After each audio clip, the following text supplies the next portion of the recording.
Because I don't know if this is, if we want to move on to the other thing right now, but I think the reality that we're facing right now is that even if we got 100 pallet shelters, we're still going to have people who we can't even get into those shelters. And I'm trying to figure out what's going to happen to them, because they're either going to have to stay on City Hall or they need someplace. So I guess this is the question that I want to ask you based on all that.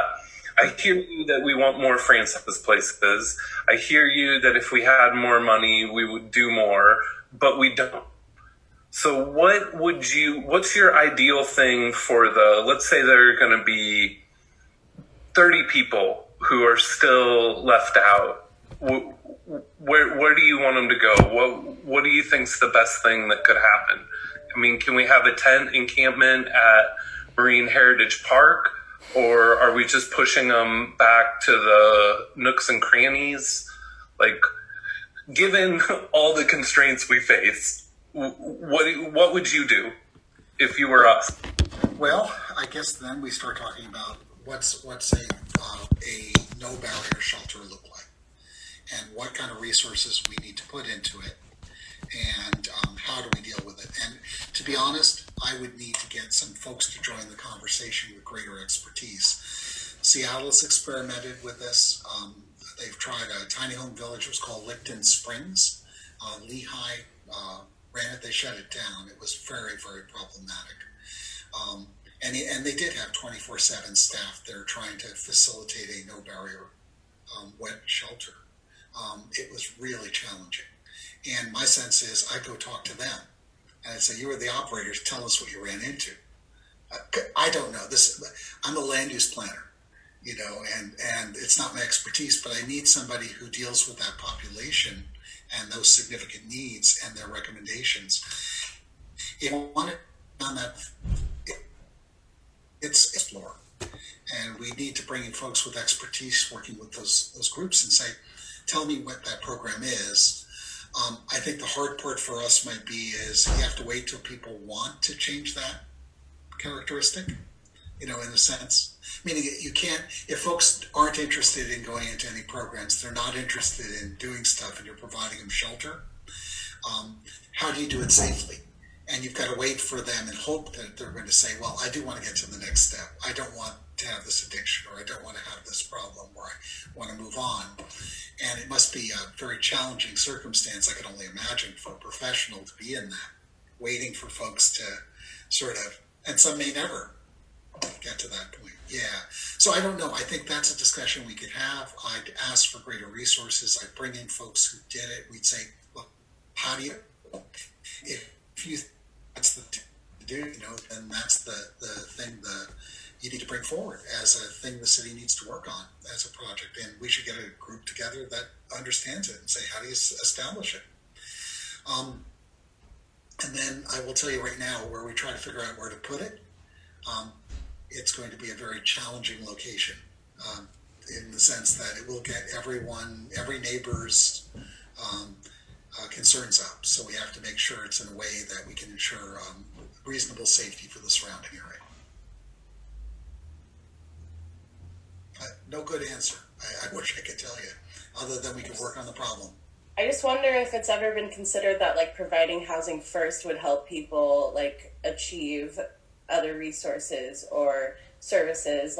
You can't expect folks to want to change their lives if they're battling rain and snow and wind and lack of food and lack of support, lack of community. I really think we need to change the conversation to housing first. And it's no one deserves to be stuck in the cold. We agree. We can't have people sleeping outside right now. It's not working. Can I just echo what Eve's saying really quick? There's a really intensely awesome thing that's happening at camp right now, where because we're just offering space for people to be in community and to have shelter together, that people are taking the initiative among themselves to get connected with their social workers and to kick their habits on their own. And that's not even with shelter yet.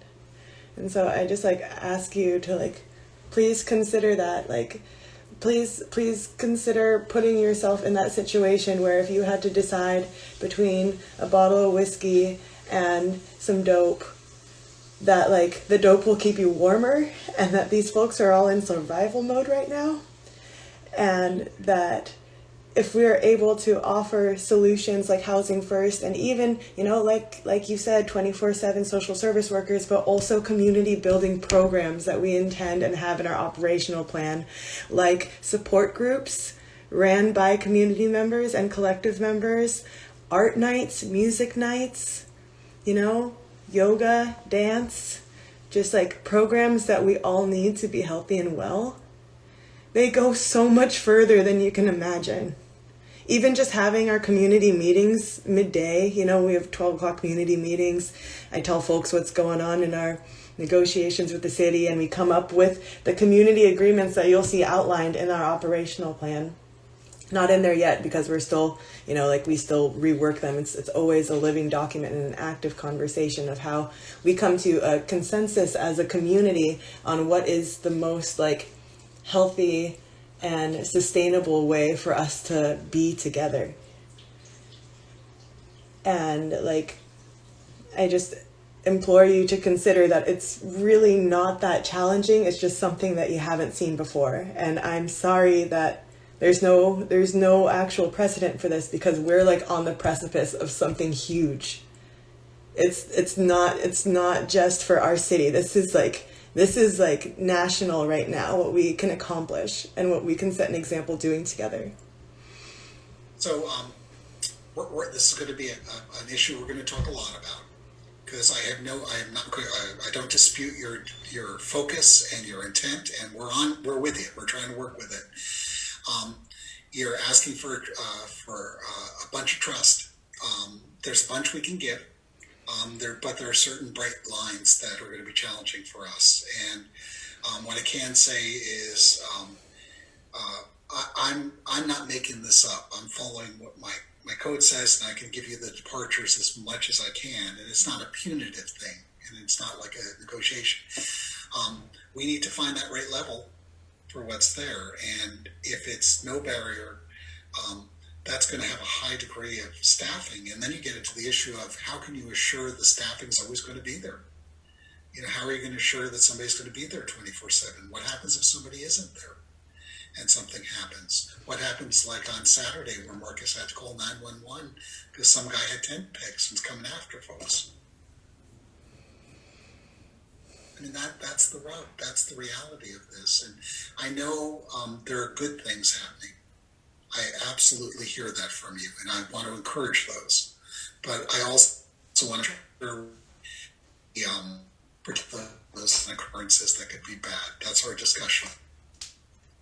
And I think the challenge is that those happen anyway. And I think like the turn there, from our perspective, it's like, yes, because camp is there, because the occupied protest is there, Marcus knows to be there. And when Marcus is there, then he can call 911. If somebody's going after tent stakes by the river, then nobody's there to call 911. So it's having Marcus there that gives me the confidence. That's what I'm talking about in terms of having him there, having somebody who's outside of who, as the group forms, as they develop their peer support, as you start identifying those leaders who could take a management role in the future. That's all well and good. Peer management's a wonderful thing. We want to see all. You need there certain getting for those kind of instances, and that's where the questions would come is, you know, your volunteers, are they committed to doing this? Can you assure us that we're going to have that kind of guidance? And that's on you guys to do. Typically the way we get it is we fund people, and when they're paid, we have an expectation they'll be there. We've had folks volunteering at camp 24/7 since it started. We have people pulling night shift. We have people coming in early in the morning. We have people staying through the day and staying late at night. Our collective is committed to the cause. And you know, if we would love to see the city fund a specialist to be part of the camp. Like if y'all are worried about what we're capable of, we'd love to see some of that money that the city added to the budget, or future cares dollars or heroes dollars, paying for a specialist to be on site. I have no doubt of your capabilities. That's not the issue here. It was more of the endurance of doing it over time, because it's a significant commitment of being there every day for the period of time. It's not your capabilities I'm questioning at all. It's like anybody. It's a tough gig to agree to volunteer to do it for many months, and we just want to ensure that you've got the legs to do it. That's a reasonable expectation. I A lot understand of that. volunteer organizations run into challenges over time. I understand that, Rick, and we wouldn't be here in this conversation with you if we didn't believe we had the endurance. Well, I hear you saying it, and Yeah. I need to tell you back that's the expectation. And if you look at the draft or the final permits we issued, we state that expectation as a condition. So our expectation is if someone came to the camp, we're going to find the volunteers there until we mutually agree they're not needed, and the specialists. And if we don't find them, we extinguish things. That's how projects end. So it's not a threat. This is not a threat. Lord knows, don't perceive it as such. We want you to succeed. You're biting off a lot. It's a very ambitious thing. We want to support you on it.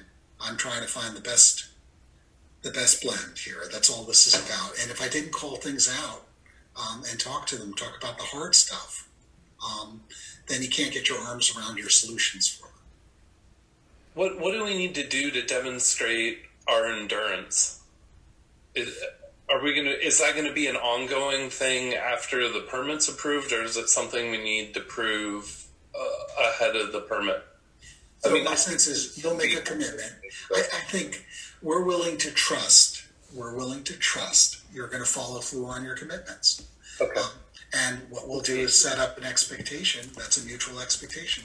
Lord knows we're not looking to have you fail. Right.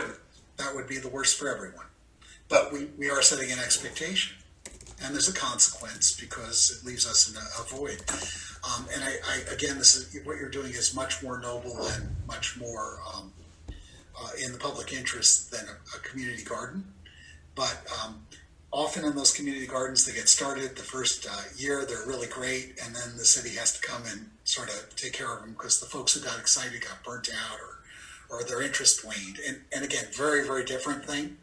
And certainly you're dealing with human lives and much more serious and complex, but those are the kind of things that happen. And our goal is to make sure we just don't have an unstructured environment in the future. And can we take a chance? Yes, the mayor's already told us we're willing to work with you to make this happen. Now I'm having the tough conversation saying these are the things we've got to answer those questions together. Appreciate that, and I appreciate you extending trust to us. That's awesome.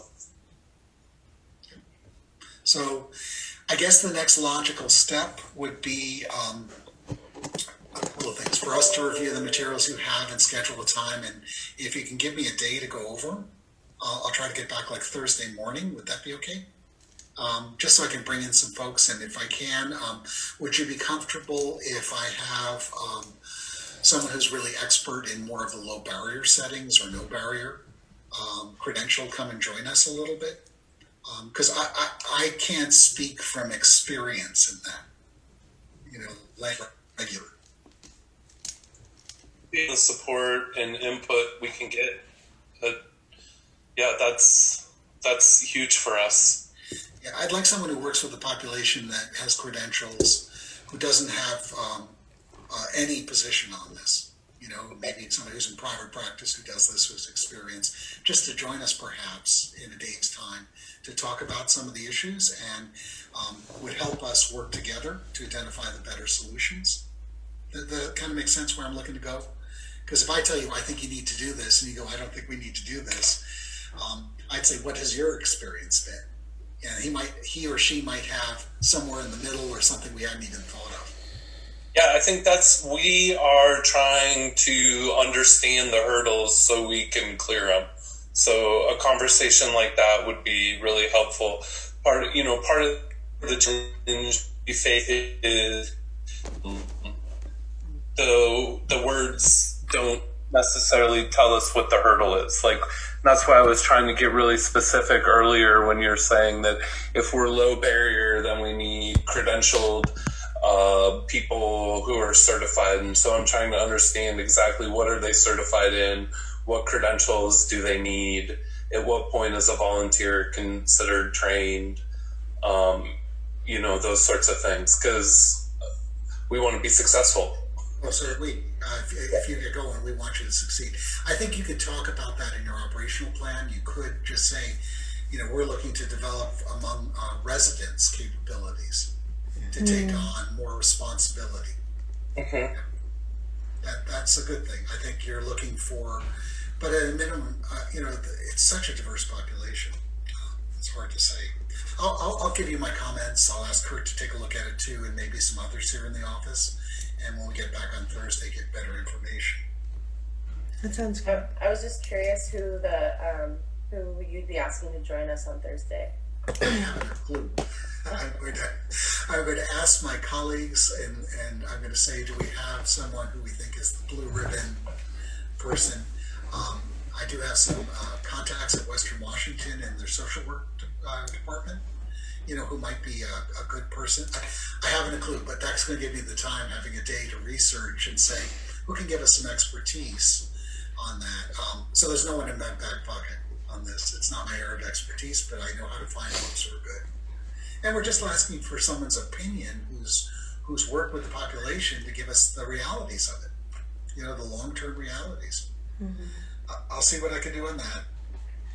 Can I ask something of you that I think might be very useful of your members? And that is, I would ask you to ask your members, sort of a census, how many of them would wish to reside in an encampment that did have rules, basic rules, and how many would be disinclined to do that. Don't need names or anything, but I think it's best for us to be informed about the diversity of folks who are in 210, and if that issue Bill brought up about folks who say we're not going anywhere that has those kind of constraints, I'd rather be camping in the woods than do that, we'd best identify it, because my sense is, let's see what the results are. I think it'll be fairly telling for us. And I think they need to understand the new rules. Yeah. This is unrelated, but we've been trying to get a list of what's needed to get Clean Green online, and still haven't received that. I'm wondering if we can talk about that now, or if you're able to send us that information. So we Clean Green is one of the sites we're considering for our RFQ. We're still working on that. We haven't come to conclusion on it. I will send you what I have on it. It's mostly just the infrastructure that's there, and I'll pass that on to you. Okay. So just to clarify then, that is not on the table for emergency sheltering space? And my understanding is not. Why? The mayor has offered the location behind City Hall. That's the site I've been directed to work with you on. So that's what I'm working with you on. Rick, no, that's not enough space. We talked about this yesterday. So in any negotiation, you've made a demand. The mayor has offered a site. You can continue the negotiations, but that's what he's put on the table. What else is available? If there are 50 shelters that are going to be purchased by the county. Candidly, I'd ask you to go to our colleagues across the street who are the lead agency for homelessness. They have tons of land too. The city is standing up half of those shelters, ask the county to do the other half. I'm serious. I think at this point, we'll put all our efforts to perfecting the half we're talking about right now and getting that up and running for you. But there's another jurisdiction. I know the mayor is looking for another site for you and trying to do that. I know he's good-natured and honorable, and he's working hard on it. But right now, all I've got to work with is behind City Hall. quite frankly, you can ask the county. We'd love to use other county parcels. I'm happy to permit them if they're in the city.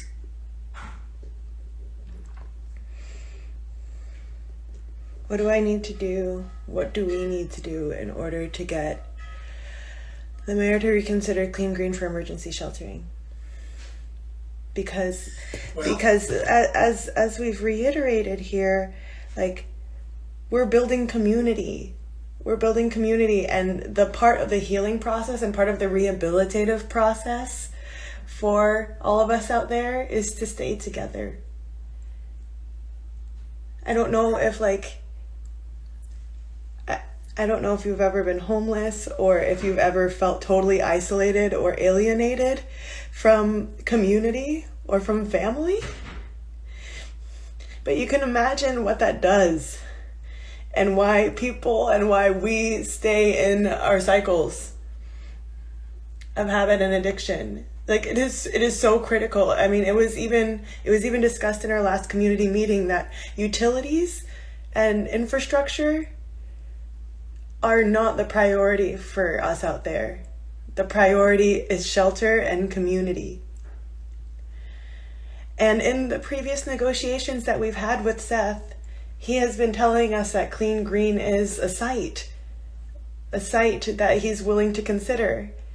And it's really hurtful to me, and I feel like very, very betrayed to hear that Clean Green is being reserved for an RFQ. If it's an available site and if it's viable, then why can't we use it for the people that need it most right now? So it's, I rarely say this, but it's not my decision.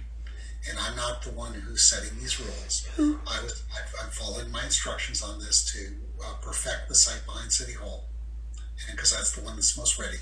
If you want to continue the discussions about Clean Green, then I would suggest we schedule a time, and the mayor needs to be there, and Peter and Janice, and we should talk about it.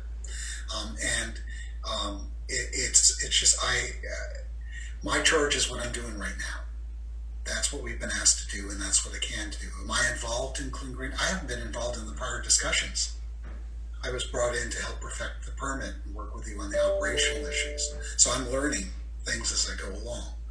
Clearly, your ask is for one site to accommodate everyone. I will say that whatever site that is, that's going to be extraordinarily challenging. I'm up for it. We'll work on the public process. It will give great scrutiny for the stuff we've been talking about today, to have it all thought out, because I need that to be as solid as we can going in. And then I could feel, as I said to you yesterday, comfortable standing in front of neighborhood groups, standing up in terms of appeals and other challenges, representing that we've addressed the concerns. That's where I want to go. So all the tough conversations we had earlier are so that we can be confident in addressing those concerns. So happy to talk to the mayor about scheduling a time. Happy to participate if you'd like me there. Yes, please. To do it. I do think that that's the appropriate venue. And again, I'm not trying to deflect or say it's not my pay grade or whatever it is. I want to be a part of it, but I can't make that decision on my own because I don't have the authority. Thanks for the clarity.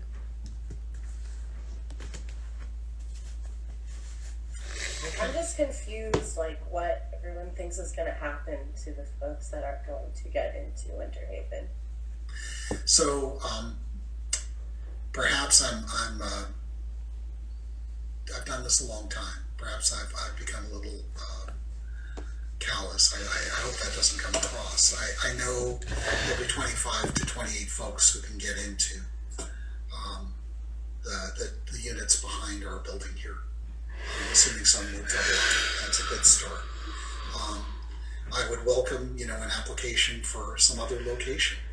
I mean, that's the truth. To use the rest of the pallet homes, that would be in everyone's best interest. And I will happily go through the same discussion we're having now of permitting it. Yeah, I think the long and the short of it right now is that's not Rick's department. I mean, I think we gotta, the one who's got to answer for that is the mayor. And as the planning head of our city, like, what is your personal opinion? Like, what do you see as a possible solution for all of the people on the lawn that are not going to get into pallet shelters? Well, I think the challenge we have for those folks are, first, that's why I asked about the census. How many would go into any place that had some basic rules? Let's find out how big the population is. And the second is, does the city wish to develop, or the city and the county, or the city and county and providers develop a model to deal with folks who are, develop a wet shelter? I mean, those who are the most challenged, they need the most support. And what's that going to look like, and where will it go? That is a challenging issue. I am absolutely willing to participate and to work on that. That I work with a plan that was adopted by the city and the county that deals with all of the allocation of resources for homelessness and housing. That plan is what guides me, and that's what I get to implement. That plan doesn't talk about that portion of the population with depth, and maybe it needs to be talked about. If that is your concern, one outcome of this would be we need to work together. I am unfortunately not expert in it. That's why I want to find somebody to advise us about what that might look like and what kind of resources it takes, and how it can be established, and even the sizing of it. How big can you go? Where it becomes effective or not effective. I just don't know. Should it be on our plate? Probably. Should we be looking into it? Probably. Would it be in the public interest to do so? You'll hear me say in open session with the mayor, yeah, I think we should. Because that's the hardest to serve.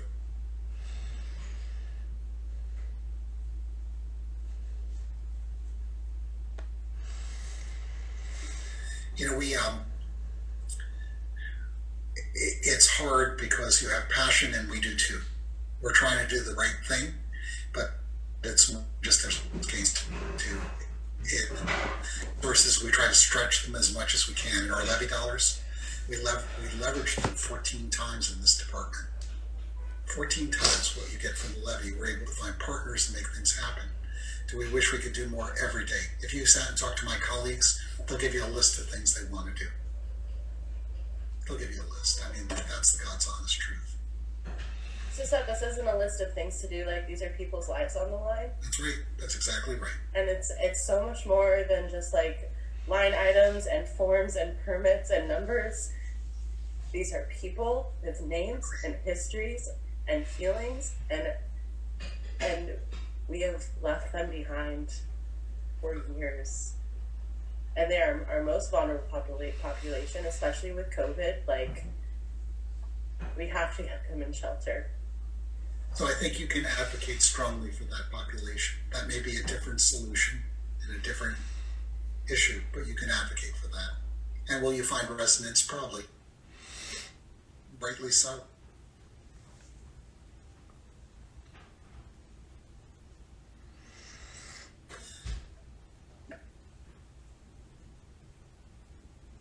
I understand the system is frustrating to you. It's frustrating to us too. But we start by working together. We start dealing with things we could deal with. We identify the things we don't know. We work together to solve. I will tell you I'll support it. It's a priority. And I appreciate that. I guess where I get stuck is like, y'all are the ones that make the rules. So like, how can you change those rules to help? Yeah, I don't make the rules. The rules go through a full public process. We have extensive testimony. It's shaped by public comment and by electeds. And what gets implemented, I implement the rules. When I have discretion, I exercise it always in the public interest, every single day. And I try to do what's best.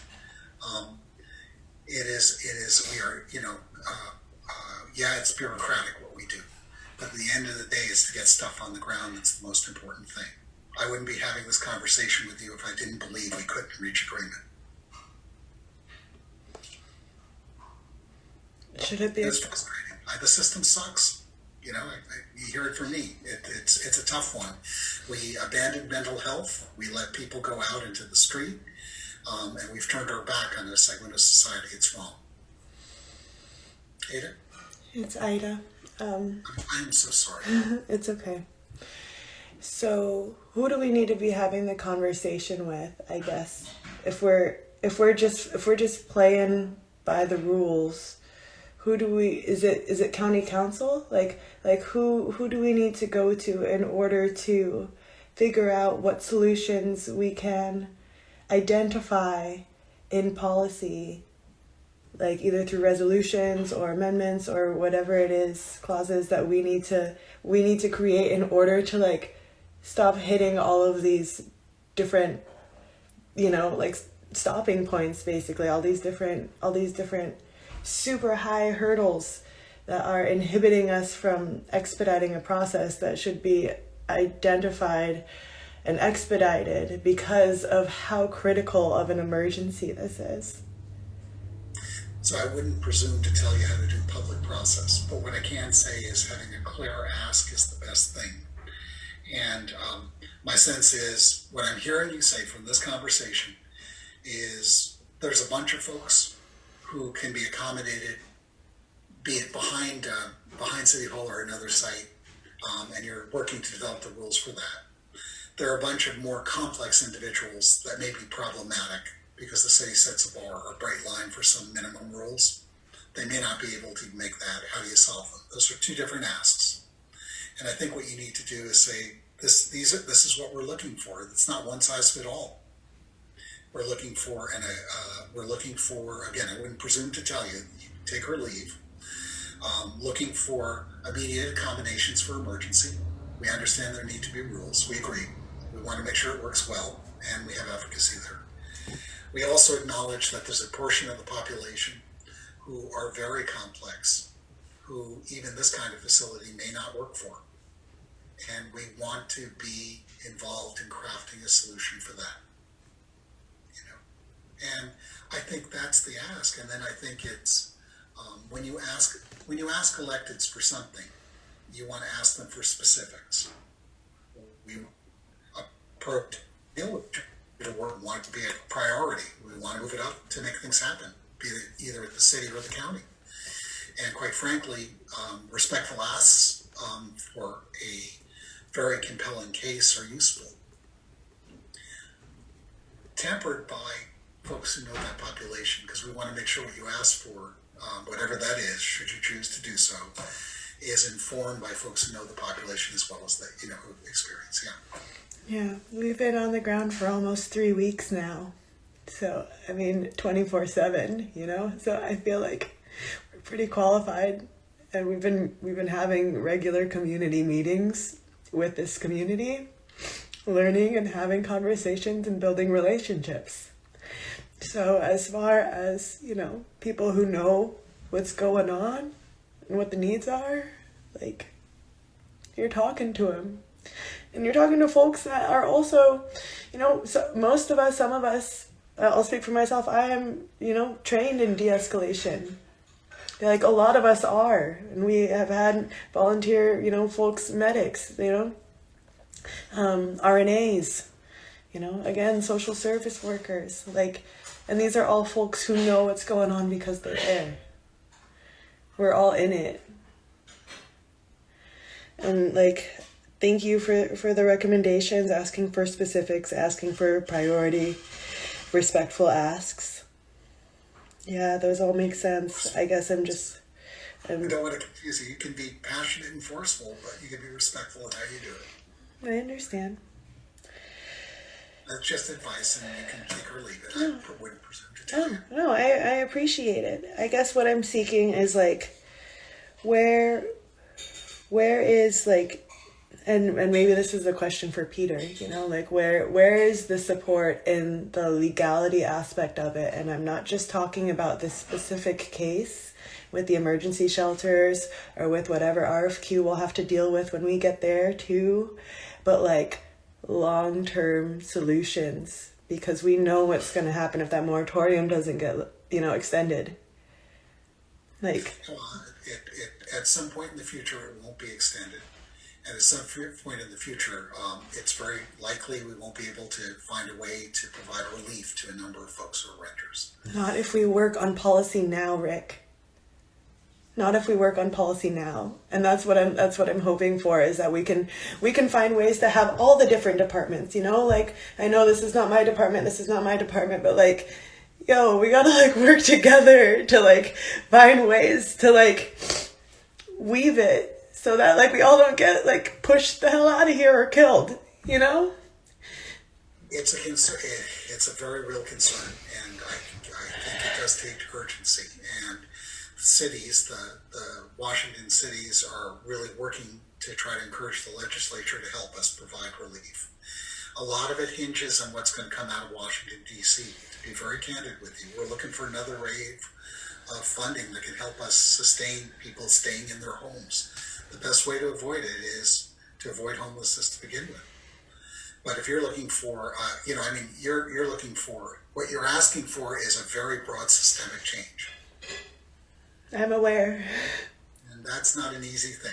Also aware. A lot of people who would like to see it too are not happy with the way the system goes. I need to go back to one thing, and I understand the passion and the focus and your successes you've told me to date. But for many folks, 3 weeks isn't a milestone of accomplishment. And I don't want to diminish it, and I'm just going to tell you that is one where having folks outside your circle who can give resource and expertise based on longer term involvement is always in your best interest. Do you follow where I'm at? Because you have a resource. I still call, well, I used to, my mentor.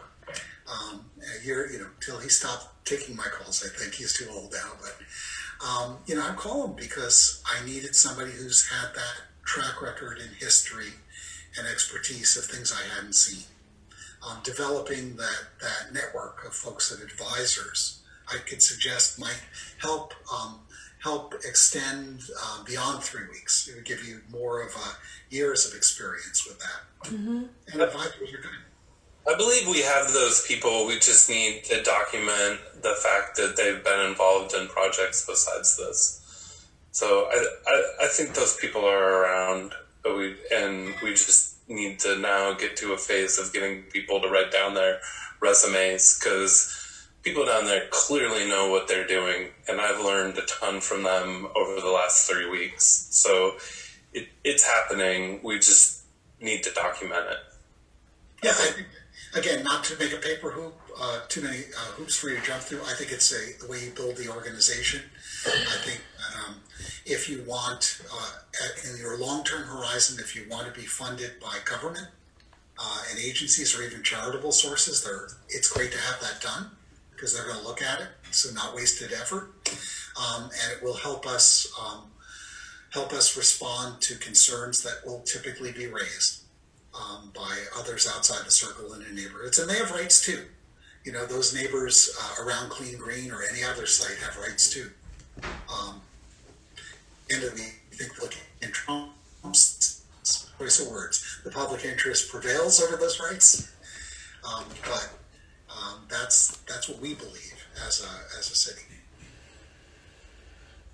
So, action items from here. Sounds like you want to get together with the mayor, and I would just respectfully suggest you send a request to me and give an agenda of what you'd like to talk about. We're going to take a look at the materials he sent and get comments, and we'll roll up our sleeves together. I'm going to see if I could reach out to find someone with low to no barrier expertise from Western or another source who unqualified expert on it to just give us some insights into what we might likely face and how to address it. And our hope is to get back together again on Thursday. And talk. We'll be talking to the three of you guys. Is that okay? Likely, yes. Okay, that's fine. Yeah, okay. And then I'm going to find out more about the Heroes dollars because I don't know.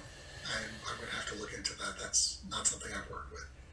Other thoughts or questions? There is a Coalition to End Homelessness meeting at 3:30, so I'm hoping we could meet before then if possible. On Thursday? Thursday, yeah. Yeah, okay.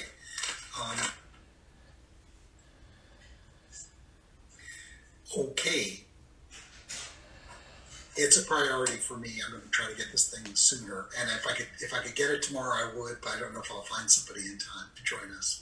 And again, don't know if we're going to get a lot of insights or not, but I do think it expands our knowledge. We should invite people in. And we're looking for, I guess, like specifically people who have experience operating no to low barrier shelters, or people who have experience, we're part like of that population. who are part So of. like a social worker who's spent a great deal of time, or a counselor, or who's worked with that. I mean, I'm going to somebody who's worked with the population, has some experience, can give us. We've got to be able to feel comfortable as a group to throw what ifs, you know, like if you do something that's low barrier, what kind of supervision do you need? Who do you need there to make sure it's safe? That kind of thing. Are there restrictions you establish even in low barrier? Do people have to check their weapons when they come in? You know, things like that. Do you ask for that? Those kind of things. I don't know what the protocols are. Is there a certain size that helps us? The number of populations. Everything from intake to discharge. Can people come and go? You know, or are they in for the evening and they stay overnight? That kind of thing, to promote safety and ensure things work. You know, I have no idea. Those are the questions I'd ask to start winnowing down what are we looking at and what kind of things need to be done to do it safely. So no preconceptions here. I just want to find out. A quick question. So wait, Thursday we're going to be meeting with, is that to look over our operations plan? Yes. Okay. And we're going to do two parts, if that's okay. We'll respond on point to the operations plan. And then we might ask someone to join us who has expertise with a low to no barrier to give us all a little bit of background of what we need to do to make that work. Because I heard you loud and clear, that's a key concern for you, the folks who might not be able to work well in even a low barrier setting, you know, or low moderate barrier. I guess like my ask from y'all, if possible, is like, I don't know, in previous negotiations, Seth said that, you know, there were like 22 different sites that y'all were like originally like evaluating and seeing what the implications were, and he wasn't very clear on whether that was for emergency shelter or for an RFQ or whatever, but like we're aware that there's lots of public land. And I guess like my ask is, Kurt, if you could like let us know what other sites, infrastructure aside, we can just throw shelters up on and like run operations with our operational plan on. Just like please like just do a little bit of work on seeing like what else is out there. Because if we're forced into Winter Haven, which I'm not sold on. But if we're forced into Winter Haven, there's got to be another place for 30 more shelters.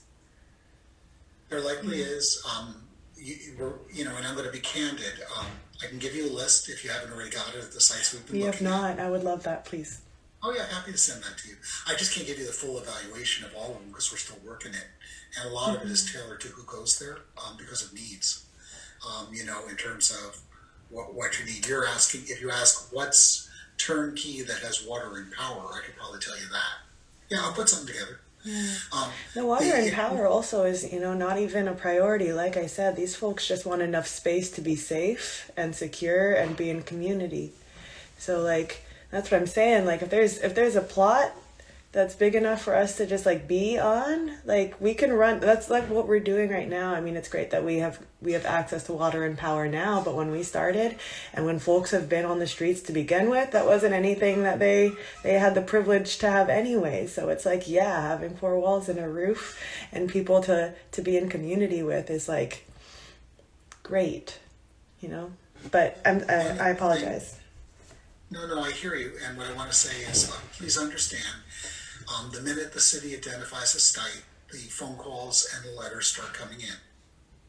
Okay, so it's in our mutual interest to sort of, until we have to make a disclosure, we actually are mounting an application to not be, if we agree, not be focused and specific on any locations, because unfortunately there's a knee-jerk reaction in the community that That's very significant. I know you guys are all about community participation and the public being involved. And boy, they are involved. So we tend to publish broader lists that have a lot of locations, and we make full disclosure when we sort of select where we need to go. And of course, at that point, every piece of information is available every day. We're proud of that. So I'll send you the list that we had at the start of 2018, looking for the second site for HomesNOW, and it basically went through all the sites we thought were plausible, and I could send that out to you pretty quickly. Thank you. Oh, no problem. Happy to. Rick, one thing that as we were talking about kind of takeaways and kind of the to-do list, you had mentioned the census between the folks that could abide by rules and folks that maybe couldn't. Are you wanting that information prior to that Thursday meeting? Might inform us on what the size would be, and I think my sense is I think you have to be fair and say there are going to be certain rules. The rules might not include alcohol or drugs. Not. Would you go to a place that did that? And some said absolutely not. That's good to know.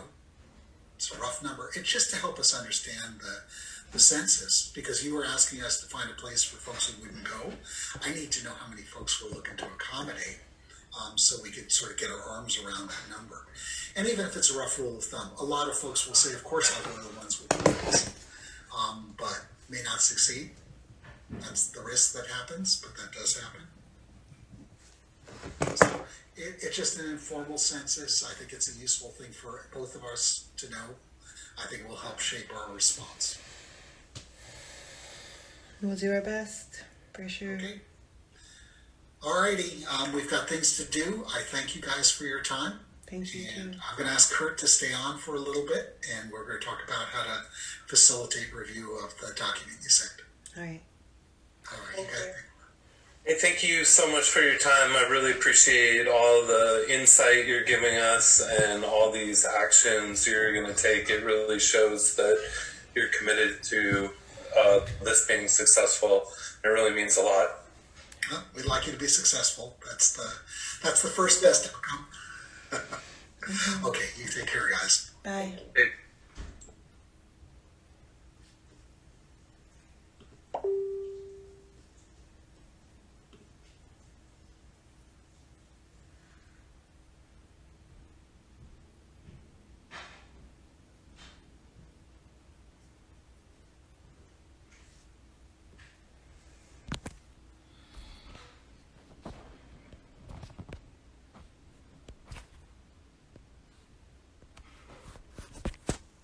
Thanks all for tuning in.